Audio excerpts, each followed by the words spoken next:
پروین نے تانیہ کا ہاتھ تھپتھپایا۔ تم فی الحال واپس چلی جاؤ، یہاں کے معاملات میں خود دیکھ لوں گی۔ تانیہ جانتی تھی کہ اس کا رکنا بیکار ہے، الٹا جینسن اور باقی لوگ اسے کال کے خلاف استعمال کر سکتے تھے۔ اس نے سر ہلایا اور چلی گئی۔ اب پروین نے محکمہ میں قدم رکھا۔ اس نے ہال کی طرف دیکھنے کے بجائے سیدھا انٹروگیشن روم کا رخ کیا۔ کسی نے پہلے ہی 911 پر کال کر دی تھی۔ میڈیکل ٹیم اندر آ چکی تھی اور اولڈ ٹیری کی آنکھیں دیکھ رہی تھی۔ ایک ممبر نے ماتھا سکیڑا۔ کچھ فائدہ نہیں، لے بھی جائیں تو بیکار۔ جی ہاں، شبدہ چھلنی ہو گئی ہے، غالباً وہ دماغی طور پر مر چکے ہیں، بچانا ممکن نہیں۔ خصوصی محکمے کے فورینسک ڈاکٹر نے بھی آہ بھری۔ میرے خیال میں بھی اب کچھ کرنے کا فائدہ نہیں۔ ان کی باتوں پر پروین نے نظر جھکا کر کہا، تمہیں اس کی فکر نہیں کرنی چاہیے، تم بس اسے اسپتال پہنچاؤ، آگے علاج میری میڈیکل ٹیم سنبھال لے گی۔ میڈک چونکا اور الجھن سے پوچھا، آپ کون ہیں؟ میں اینٹی ہوں۔ پروین نے شناختی کارڈ دکھایا۔ فوراً سب میڈک راضی ہو گئے۔ ٹھیک ہے، انہوں نے اولڈ ٹیری کو اسٹریچر پر ڈالا۔ جیسے ہی وہ باہر نکلے، ہال میں ہجوم نے روک لیا۔ اسی وقت خصوصی محکمے کے 100 سے زائد لوگ ہال میں جمع تھے۔ ماحول افراتفری سے بھرا تھا۔ کچھ لوگ جانسن کو تسلی دے رہے تھے، کچھ کیپٹن جانسن کے پیچھے کھڑے تھے جو کہ فرشاد کے مقابل تھے۔ جانسن نے مٹھی بھینچ رکھی تھی، جسم کانپ رہا تھا۔ کیپٹن فرشاد، میرا باپ یہاں ہے اور کارل انٹروگیشن روم میں پڑا ہے، آپ پھر بھی اس کی حفاظت کر رہے ہیں، ابھی فیصلہ کیوں نہیں سناتے؟ کیپٹن جانسن بھی بولا، فرشاد آخر تم اسے کیوں بچا رہے ہو؟ وہ مجرم ہے، قاتل ہے۔ کیا اس لیے کہ وہ پروین کے قریب ہے تم اس کی پردہ پوشی کرو گے؟ سب ثبوت ہمارے سامنے ہیں، پھر فوراً سزا کیوں نہیں سناتے؟ عام حالات میں فیصلہ عدالت کا کام تھا، مگر یہ محکمہ خاص تھا کیونکہ وہ ایسے پیچیدہ کیسز دیکھتے تھے، اس لیے یہ ادارہ باقی سب سے آزاد تھا اور کارل پر فیصلہ سنانے کا اختیار رکھتا تھا۔ جینسن نے کال کی طرف اشارہ کیا اور غصے سے بولا، کیپٹن فرشاد، میرے والد ساری زندگی پولیس آفیسر رہے، ان کے جسم پر 20 سے زائد زخموں کے نشان ہیں جو ہر برسات میں تکلیف دیتے ہیں، لیکن پھر بھی انہوں نے کبھی ملک سے بے وفائی نہیں کی۔ ایک ایسے شخص کو یہ انجام کیوں ملنا چاہیے؟ میں کارل مور کو سزائے موت دلوانا چاہتا ہوں، اس نے جان بوجھ کر قتل کیا ہے، میں خود اس کا خاتمہ کروں گا۔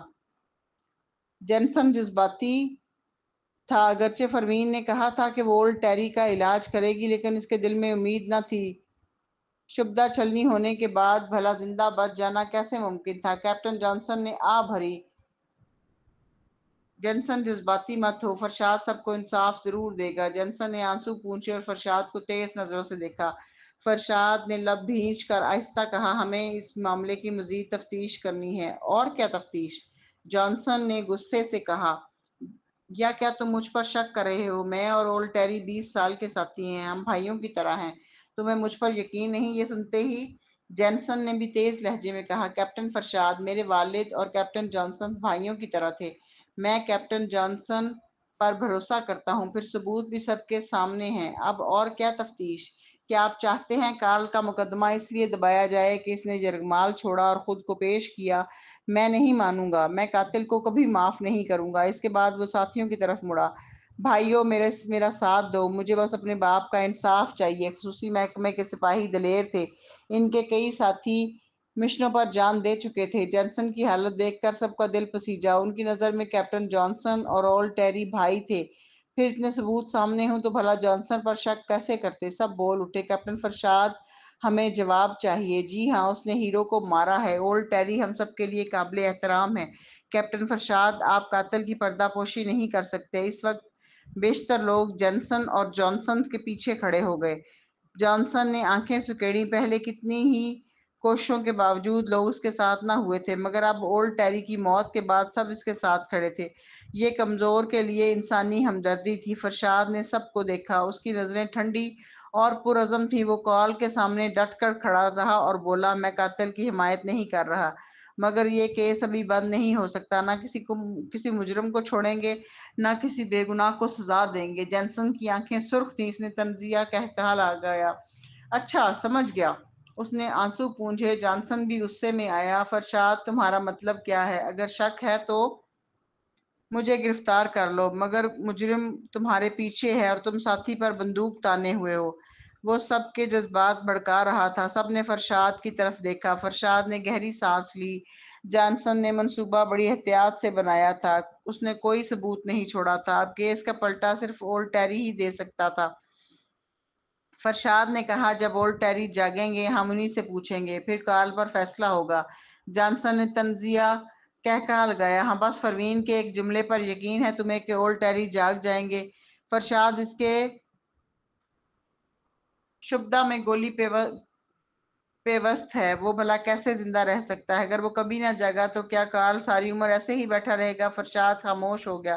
اتنے میں پروین باہر نکلی۔ شور سن کر اس نے آنکھیں سکیڑ کر کہا، ہمیشہ انتظار نہیں کرنا، مجھے صرف 3 دن دو، میں اولڈ ٹیری کو جگا دوں گی۔ جو ہی پروین نے بات کی، جینسن اور باقی سب کی نظریں اس پر جم گئیں۔ اس سے فرشاد پر دباؤ کم ہو گیا۔ جینسن کی نظر اسٹریچر پر لیٹے اولڈ ٹیری پر رکی۔ اس نے پہلے اپنے والد کی حالت دیکھی تھی، دل کی دھڑکن بند، شبدہ سے خون اور دماغی میدہ بہہ رہا تھا۔ منظر دل دہلا دینے والا تھا۔ ساتھیوں نے اسے وہاں سے ہٹا دیا تھا۔ اب جب اس نے پلٹ کر دیکھا تو اولڈ ٹیری کے سینے میں معمولی سی حرکت تھی۔ صاف ظاہر تھا کہ وہ نیم مردہ حالت میں ہے۔ جینسن کی آنکھیں اور سرخ ہو گئیں۔ اس نے کانپتی آواز میں پوچھا، کیا آپ واقعی ان کا علاج کر سکتی ہیں؟ پروین نے سر ہلا دیا، مگر رتھ جو اپنا زخم باندھ چکی تھی بازو تھام کر بولی، مس اسمتھ، ڈاکٹر نے بھی صاف کہا ہے کہ انہیں بچانا ممکن نہیں۔ اگر آپ زبردستی انہیں زندہ رکھنے کی کوشش کریں گی تو یہ اولڈ ٹیری کے لیے اذیت بن جائے گا۔ ان کا دماغ پہلے ہی مر چکا ہے۔ آپ کیوں محض کارل کو سزا سے بچانے کے لیے ان کے جسم کو تکلیف دے رہی ہیں؟ رتھ کی بات پر جینسن بھڑک اٹھا، پروین، اصل معاملہ کیا ہے؟ کیا واقعی میرے والد کا علاج ممکن نہیں؟ کیا دنیا میں کبھی ایسا ہوا ہے کہ دماغی موت کے بعد کوئی جاگ اٹھا ہو؟ پروین نے نظریں جھکائیں اور رتھ کو سرد نظروں سے گھورا، پھر جینسن کی طرف دیکھ کر آہستہ کہا، یہ سچ ہے کہ دماغی موت کے بعد کسی مریض کے جاگنے کی مثال نہیں ملتی۔ یہ سنتے ہی جینسن کی آنکھوں میں اور غصہ بھر گیا اور وہ ایسے لگا جیسے ابھی اس پر جھپٹ پڑے گا، مگر پروین بالکل نہیں گھبرائی۔ وہ اس کی آنکھوں میں دیکھ کر بولی، لیکن میرے پاس ایک طریقہ ہے جس سے آپ کے والد کو دنیا میں کو نیا سانس مل سکتا ہے۔ سوال یہ ہے کہ آپ اسے آزمانا چاہتے ہیں؟ جینسن دنگ رہ گیا۔ پروین، کون سا طریقہ؟ پروین نے دھیرے سے سانس کھینچی، ہمارا خصوصی محکمہ کس چیز کی تفتیش کر رہا ہے؟ جینسن نے بھویں سکیڑی، پھر چونکا، جینیاتی دوا۔ پروین نے سر ہلایا، پھر سب کی نظریں اس پر جمی رہیں۔ اس نے آہستہ آہستہ کہا، آپ سب نے جین سیرم کی طاقت دیکھی ہے؟ یہ ڈی این اے بدل کر جسم کو مضبوط بنا دیتا ہے۔ بطور فورانزک ڈاکٹر میں کافی عرصے سے اس پر تحقیق کر رہی ہوں اور میں نے یہ جین سیرم توڑ دیا ہے۔ یہ سنتے ہی سب کی نظریں حیرت سے کھل گئیں، یہاں تک کہ فرشاد نے بھی اسے بے یقینی سے دیکھا۔ رتھ کی آنکھیں پھیل گئیں، یہ کیسے ممکن ہے؟ پروین پرسکون لہجے میں بولی، کیوں ممکن نہیں ہے؟ رتھ نے لب کاٹ لیے، کچھ نہ بولی، مگر کیپٹن جانسن طنزیہ ہنسا، پروین، تم اصل مقصد بھول رہی ہو، ہمارا کیس ہی جین سیرم پر غیر قانونی تجربات ہے۔ تم یہی چیز استعمال کرنا چاہتی ہو، یہ خود ایک غیر قانونی شے ہے۔ پروین نے بھویں اٹھائیں، کسی کی جان بچانے کے لیے زہر بھی دوا بن جاتا ہے۔ کیپٹن جانسن نے ناک منہ چڑھائی، مگر یہ تو براہ راست انسانی تجربہ ہوگا، فرق تو تھا۔ پروین نے نظریں جھکا کر کہا، اولڈ ٹیری ویسے بھی مر چکے ہیں، اگر یہ جین سیرم انہیں زندہ کر دے تو… اس نے ان کے سر کی طرف اشارہ کیا، یہ سیرم خلیوں کو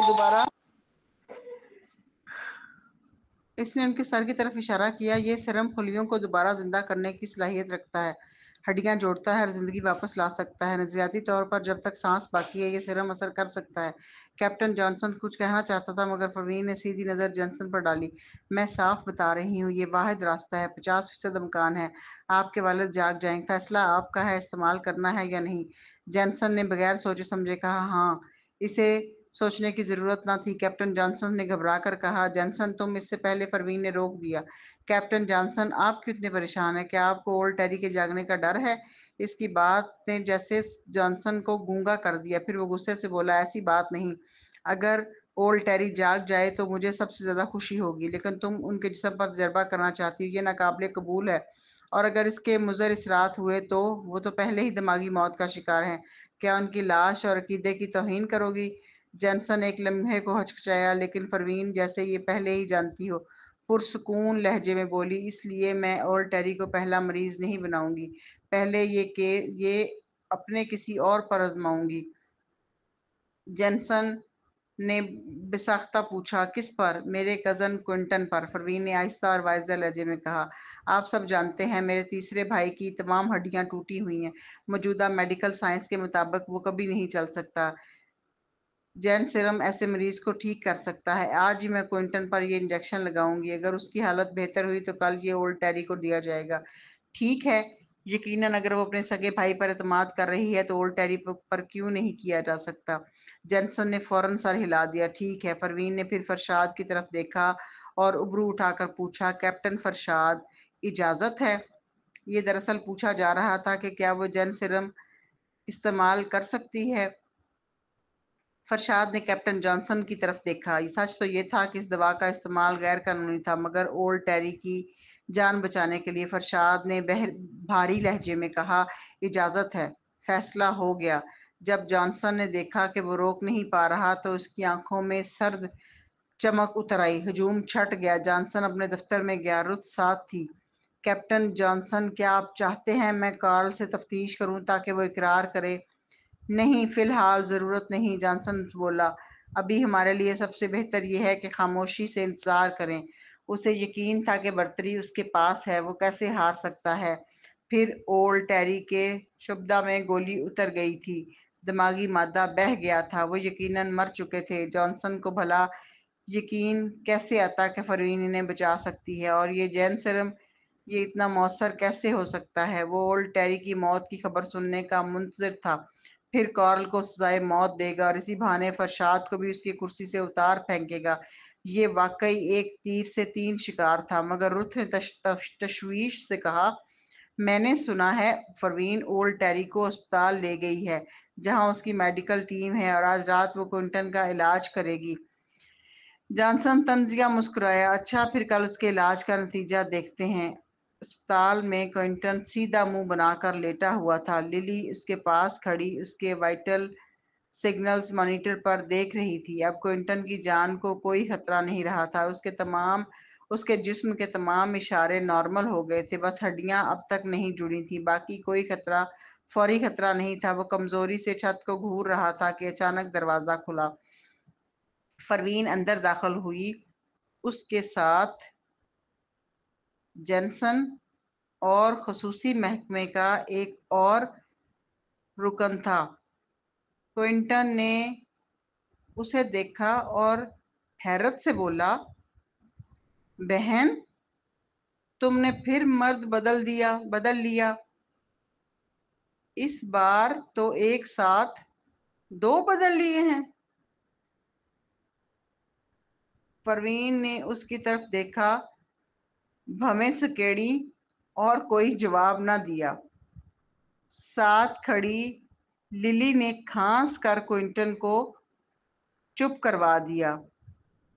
وہ فوراً خاموش ہو گیا، بالکل کسی ضدی نوعمر کی طرح فوراً خاموش ہو گیا۔ پروین نے اس کی بات کو نظر انداز کیا اور کہا، میں نے تمہارے علاج کا طریقہ ڈھونڈ لیا ہے۔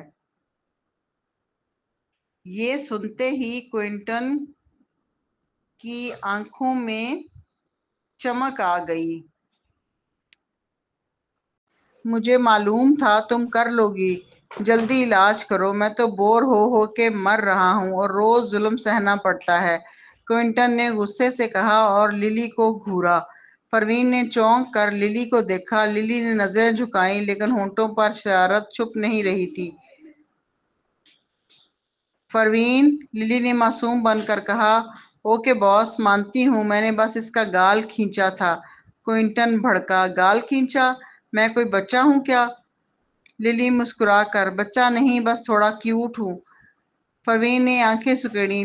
للی جلدی سے بولی، اچھا، سینے کو چھوا تھا؟ کوئنٹن کا منہ کھل گیا، کیا میں ایکس رے مشین ہوں؟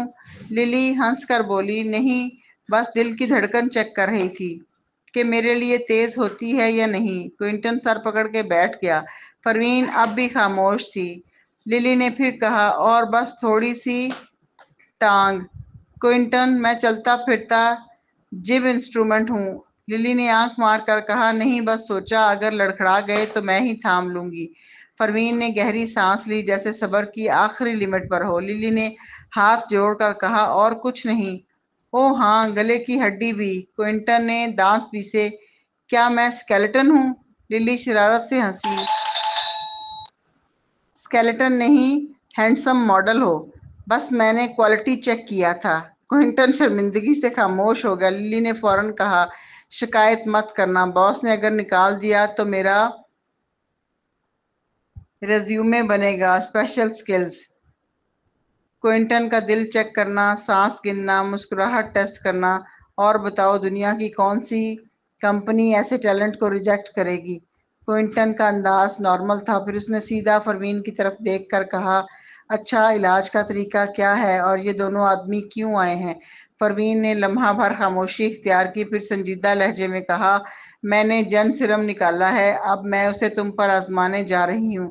چونکہ ہمیں نہیں معلوم کہ یہ کتنا مؤثر ہے یا اس کے کیا سائیڈ ایفیکٹس ہو سکتے ہیں، اس لیے یہ دونوں تمہارے رد عمل نوٹ کرنے آئے ہیں۔ یہ سنتے ہی کوئنٹن کے ہونٹوں پر ہلکی سی مسکراہٹ آ گئی۔ ہاں، میں ایسا ماہر ہوں کہ اگر ہڈیاں کھرچ کر جوڑنی بھی پڑیں تو بھی آواز نہیں نکالوں گا۔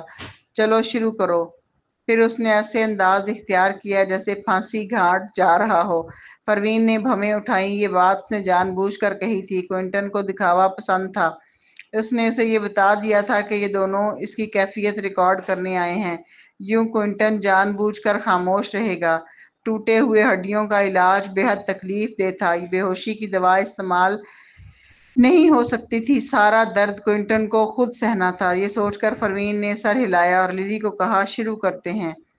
جینسن اور خصوصی محکمے کے فرانزک ڈاکٹر مارک ایک طرف کھڑے یہ سب دیکھنے لگے۔ جینسن کو یقین کرنا تھا کہ یہ دوا واقعی کارگر ہے، ورنہ وہ اپنے والد پر اس کا استعمال کرنے کی اجازت نہیں دے سکتا تھا۔ آخر کار سب جانتے تھے کہ جین سیرم سننے میں جتنا چاہے کتنا اچھا لگے، لیکن اصل میں یہ اکثر انسانوں کو دیو یا پاگل بنا دیتا ہے۔ اس کے استعمال کرنے والے یا تو مر گئے تھے یا پاگل ہو گئے تھے، کوئی بھی محفوظ نہ رہا تھا۔ اسی سوچ میں وہ دیکھ رہا تھا کہ پروین نے میڈیکل باکس کھولا، بڑے احتیاط سے ایک شیشی نکالی، پھر اس نے ایک سرنج میں آدھی شیشی بھر لی۔ شیشی بالکل شفاف تھی، اندر موجود جن سیرم بے رنگ اور بے بو لگ رہا تھا۔ جینسن نے گہرا سانس لیا۔ مارک نے حیرت سے پوچھا کیا یہی جن سیرم ہے؟ پروین نے سر ہلایا۔ میں نے اسے ان کے خون سے نکال کر صاف کیا ہے، یہ خالص اور محفوظ ہے۔ پھر اس نے سنجیدگی سے کوئنٹن کی طرف دیکھا۔ میں کچھ گارنٹی نہیں دے سکتی، یہ انجیکشن لگ گیا تو نتیجہ کچھ بھی نکل سکتا ہے۔ بھائی آخری بار پوچھ رہی ہوں، تم ڈرتے نہیں ہو؟ کوئنٹن نے سنجیدگی سے اسے دیکھا، پھر اچانک پوچھا تم نے کیا کہا؟ پروین نے آنکھیں جھکائیں، سرد مگر اطاعت بھرے لہجے میں، پھر پکارا بھائی۔ یہ پہلا موقع تھا کہ پروین نے اسے بھائی کہا تھا۔ کوئنٹن بے حد پرجوش ہو گیا، وہ فوراً بولا ذرا بھی نہ ہچکچانا، لگا دو۔ پروین نے گہرا سانس لیا، پھر سرنج اس کے بازو میں اتار دی۔ کچھ لمحے بعد اس نے اس کے ٹوٹے جوڑ پر ہاتھ رکھا اور پوچھا یہاں درد ہو رہا ہے؟ جو ہی اس نے دبایا، کوئنٹن کا چہرہ تکلیف سے بگڑ گیا، پسینہ اس کے ماتھے سے بہنے لگا، رگیں ابھر آئیں، مگر اس نے دانت بینچ کر کوئی آواز نہ نکالی۔ جینسن اور مارک تکلیف برداشت نہ کر سکے اور پریشانی سے بھویں سکیڑ لی۔ پروین نے آہ بھری، کوئنٹن اگر زیادہ درد ہو رہا ہے تو چیخ لو۔ کوئنٹن نے دانت پیس کر الفاظ کاٹے کاٹے کہے یہ بالکل نہیں درد۔ جینس اور مارک حیران، للی برداشت نہ کر سکی، وہ آگے بڑھ کر دونوں سے بولی آپ دونوں باہر چلے جائیں، کوئنٹن کو اپنی انا بہت عزیز ہے، اگر آپ یہاں رہے تو وہ کبھی چیخے گا نہیں، یہ اس کے لیے نقصان دہ ہے۔ دونوں نے سر ہلا دیا اور باہر نکل گئے۔ اس دروازے کے باہر قدم رکھتے ہی اندر سے کوئنٹن کے دل دہلا دینے والی چیخ گونجی، ساتھ ہی اس کی سسکیاں اور کراہیں۔ مارک نے افسوس سے کہا یہ تو بہت اذیت ناک ہے۔ جینسن نے اس بات میں سر ہلایا۔ اسی وقت اس کا فون بجا، اس نے سر اٹھایا تو کیپٹن جانسن کا میسج تھا۔ علاج کیسا جا رہا ہے؟ جینسن نے وائس میسج ریکارڈ کیا۔ ابھی کوئی واضح نتیجہ نہیں، لیکن اس دوا کے سائیڈ ایفیکٹ بہت خوفناک ہیں، یہ چیخیں سنو۔ اس نے فون کمرے کی طرف کر دیا، اندر سے کوئنٹن کی دبی دبی سسکیوں کی آوازیں آئیں۔ جانسن نے یہ سنتے ہی لمبی سانس کھینچی، جینسن مجھے لگتا ہے کہ پروین بالکل غیر معتبر ہے، کیا تم مانتے ہو کہ وہ مردوں کو زندہ کر سکتی ہے؟ جینسن نے گھبرا کر تھوک نگلا، جانے کیوں اسے کوئنٹن کی کیفیت یاد آ گئی۔ وہ آہستہ سے بولا، جانسن انکل، اپنے والد کی خاطر میں چاہتا ہوں کہ وہ کوشش کرے۔ ٹھیک ہے، میں تمہارا فیصلہ مانتا ہوں۔ خصوصی محکمے میں کیپٹن جانسن نے فون بند کیا۔ وہ دفتر میں چکر لگانے لگا، کبھی دروازے کی طرف جھانکتا۔ اس کی آنکھوں میں سوچ کی جھلک تھی۔ وہ اب تک یقین نہیں کر رہا تھا کہ جین سرم کوئی معجزہ کر سکتا ہے، مگر اب کیوں اسے ذرا سا یقین ہونے لگا تھا۔ کیا پتا اگر پروین نے واقعی اولڈ ٹیری کو بچا لیا، پھر وہ کیا کرے گا؟ کیپٹن جانسن کی جو یقین دہانی تھی اچانک شک میں بدل گئی۔ اس نے الجھن محسوس کی۔ کمرے میں ٹہلتے ہوئے وہ خود کو تسلی دیتا رہا کہ گھبرانے کی ضرورت نہیں۔ اس کی عقل کہتی تھی کہ کوئی بھی مرے ہوئے انسان کو زندہ نہیں کر سکتا۔ اولڈ ٹیری تو برین ڈیتھ کا شکار ہو چکا ہے، چاہے اسے جین سرم بھی لگا دیا جائے، اس کے بچنے کا کوئی امکان نہیں۔ لیکن دوسری طرف وہ خصوصی محکمے میں بہت کچھ دیکھ چکا تھا۔ اسے پتا تھا کہ جین سرم لگنے کے بعد لوگ کتنا طاقتور ہو جاتے تھے۔ ایک بار انہوں نے ایک عورت کو گرفتار کیا تھا۔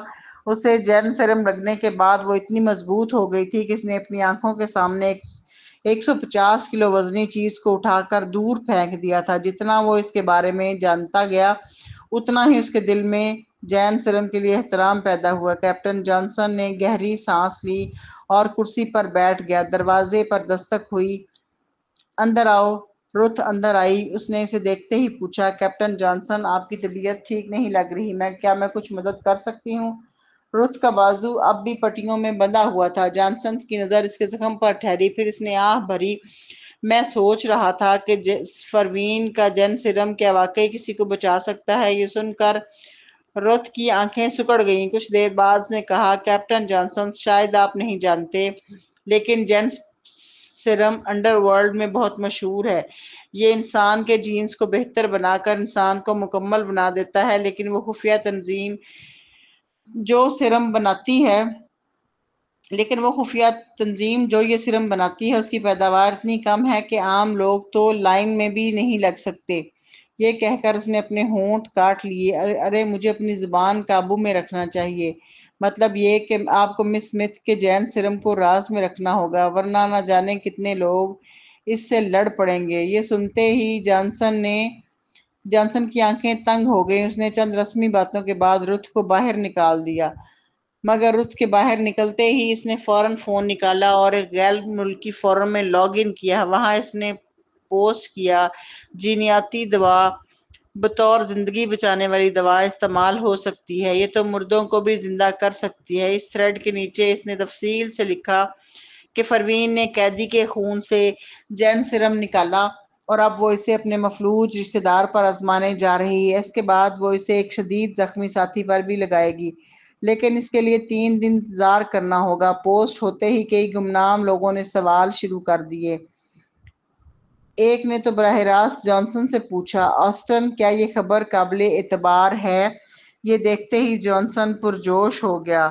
آسٹن برطانیہ کا سب سے طاقتور انڈر گراؤنڈ باس تھا۔ وہ پورے ملک پر حاوی تھا اور کسی سے نہیں ڈرتا تھا۔ اگر اسے جین سرم میں دلچسپی ہے تو وہ اسے حاصل کرنے کے لیے بھاری قیمت ادا کر دے گا۔ اس کے ہوتے ہوئے قاتلوں کا اتحاد بھی ٹک نہ سکے گا۔ جانسن نے جواب دیا، میں گارنٹی دیتا ہوں یہ سچ ہے۔ ابھی اس وقت اسپتال میں تجربہ کیا جا رہا ہے۔ وہ اولڈ ٹیری کے جاگنے سے خوفزدہ تھا، لیکن وہ خود کچھ نہیں کر سکتا تھا۔ اب اس نے سوچا، کیوں نہ دوسروں کو اس کام پر لگا دیا جائے۔ دنیا میں بے شمار تنظیمیں ہیں، وہ خود بیٹھا تماشا دیکھے اور فائدہ اٹھائے۔ جانسن کو لگا اس کی یہ چال بالکل پرفیکٹ ہے۔ آسٹن، مجھے یہ جین سرم چاہیے۔ یہ دراصل اعلان برتری تھا، یعنی چھوٹی تنظیموں کو وارننگ کہ وہ کوشش نہ کریں اگر ان میں سکت نہیں ہے۔ یہ دیکھ کر جانسن نے اطمینان کا سانس لیا۔ جب آسٹن نے کہہ دیا ہے تو ان کی تنظیم لازماً کسی کو بھیجے گی۔ اب پروین کا قصہ ختم سمجھو، مگر اسے معلوم نہیں تھا کہ اس کی ساری حرکتیں کوئی اور بھی دیکھ رہا ہے۔ سیاہ اور سفید رنگوں والا ایک دفتر، سادہ مگر شاہانہ۔ سالس میز کے پیچھے بیٹھا، اس کی لمبی اور گہری آنکھیں اس تھریڈ پر جمی ہوئی تھیں۔ پھر اس نے آہستگی سے سر جھکایا اور صوفے پر انگلیاں بجانے لگا۔ اس کے ساتھ کھڑے لارنس نے غصے سے کہا، مسٹر مہدی، یہ آسٹن کوئی کھیل تماشا نہیں، اس کی تنظیم قاتلوں کے اتحاد جتنی بڑی ہے، لیکن آسٹن اپنے وعدے کا کبھی پاس نہیں کرتا۔ وہ کارل مور سے بھی زیادہ خطرناک ہے۔ مس اسمتھ کے لیے یہ بہت بڑی مصیبت ہے۔ مگر سین نے مسکرا کر کہا، کیا آپ مدد کرنا چاہتے ہیں؟ مسٹر مہدی، یہ ہیرو بننے اور حسین کو بچانے کا بہترین موقع ہے۔ لارنس نے سین کو گھورا۔ تمہیں کچھ پتہ نہیں، مسٹر مہدی، کے رومانوی معاملات میں مشورہ میں دیتا ہوں، تمہیں کوئی تجربہ نہیں۔ سین، نہیں تو پھر آپ کے خیال میں ہمیں کیا کرنا چاہیے؟ لارنس نے ہنستے ہوئے کہا، یقیناً حسین کو مشکل سے بچانا ہے، لیکن فرق یہ ہے کہ اصل ہیرو کو بچانے کے لیے تب آنا چاہیے جب آسٹن نیو یارک آئے گا۔ جب مس اسمتھ مشکل میں ہوگی اور ہم اپنے علاقے میں اسے بچائیں گے، تب وہ باس پر انحصار کرنے لگے گی۔ لیکن وہ بات پوری بھی نہ کر سکا کہ ثالث نے دراز کھول کر ایک انکرپٹڈ فون نکال لیا جو ٹریسنگ سے محفوظ تھا۔ اس نے براہ راست آسٹن کو کال ملائی۔ اس وقت اسمتھ خاندان میں ایان آسٹن سے رابطے کی کوشش کر رہا تھا۔ فون ملتے ہی ایان نے کہا، آسٹن، فرمین میری بیٹی ہے، تمہیں اس بار جن سرم چھوڑنا ہوگا۔ آسٹن نے مسخر سے جواب دیا، تو روک لو مجھے اگر روک سکتے ہو۔ ایان کی آنکھیں تنگ ہو گئی، میں جانتا ہوں تم بہت طاقتور ہو، لیکن یہ نیو یارک ہے، اسمتھ خاندان برسوں سے آرام نہیں کر رہا۔ آسٹن کی آواز ہنوز ہلکی تھی، مجھے معلوم ہے تمہارے پاس نیو یارک میں طاقت اور اثر ہے، مگر تم لوگ مجھے ڈرا نہیں سکتے میری جان۔ ایان کا غصہ بڑھ گیا، کیا تم واقعی اسمتھ خاندان سے نہیں ڈرتے؟ آسٹن ہنسا، بالکل نہیں ڈرتا۔ کچھ لمحے کی خاموشی کے بعد ایان نے پھر کہا، تو کیا تم ہنٹ خاندان سے بھی نہیں ڈرتے؟ آسٹن اب بھی پرسکون لہجے میں بولا، ہنٹس اور اسمتھس میں کیا فرق ہے؟ یہ سن کر ایان کی آنکھیں مزید تنگ ہو گئیں۔ وہ ہمیشہ شک کرتا رہا تھا کہ ثالث کا انڈر ورلڈ کی قوتوں سے کوئی تعلق ہے، اس لیے اس نے جان بوجھ کر آسٹن کے سامنے ہنٹ خاندان کا ذکر کیا، مگر آسٹن کی آواز ذرا بھی نہیں بدلی۔ یا تو ایان کا شک غلط تھا یا پھر آسٹن جانتا ہی نہیں تھا کہ اصل باس کون ہے۔ کیا یہ ایان کی زیادتی تھی؟ شاید ثالث کے پاس بیرون ملک اتنی طاقت نہیں تھی جتنا وہ سمجھ رہا تھا۔ ایان سوچ رہا تھا کہ آسٹن کے فون پر دوسری کال آ گئی۔ اسمتھ، اگر بات ختم ہو گئی ہے تو میں فون رکھتا ہوں، نیو یارک میں ملاقات ہوگی۔ پھر اس نے فون کاٹ دیا۔ آسٹن کے ہونٹوں پر مسکراہٹ آئی۔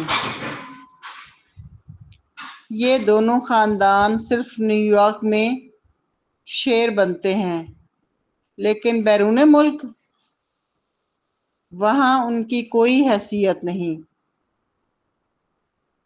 یہ سوچ کر اس نے دوسرے فون کی طرف دیکھا۔ Screen per collar I D خالی تھی۔